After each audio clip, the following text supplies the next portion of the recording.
You'll need 250 grams of Greek-style yogurt. I am using Matsoni. 1 tablespoon of oil, 1 egg, few drops of vanilla extract, 1 tablespoon of sugar or sweetener like Vitafibre here, what pinch of salt, 150 grams of plain flour, and 1 teaspoon of bicarbonate of soda. If you're using self-raising flour, you only need to use about 1/4 teaspoon of bicarb. Stir in all the liquids first. Your sugar or sweetener and salt next. Whisk in the flour next.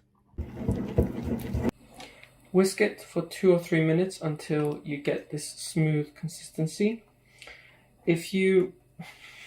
Depending on your yogurt or flour, you might get a different consistency, so use a bit of milk or flour to either make it thinner or thicker to get this type of consistency.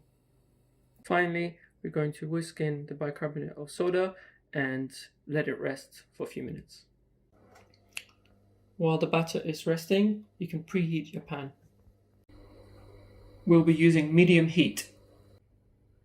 We'll now test the batter and the heat of the pan by making a small test pancake.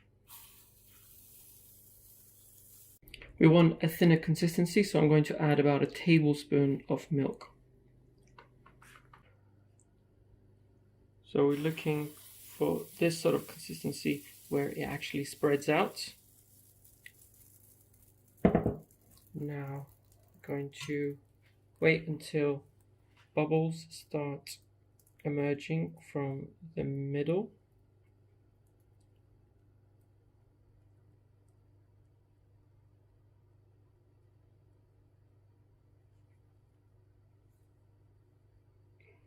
In a few seconds I'm going to flip it.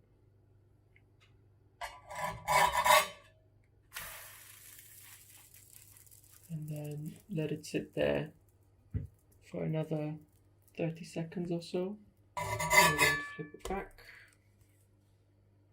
for like 10 more seconds. And back again.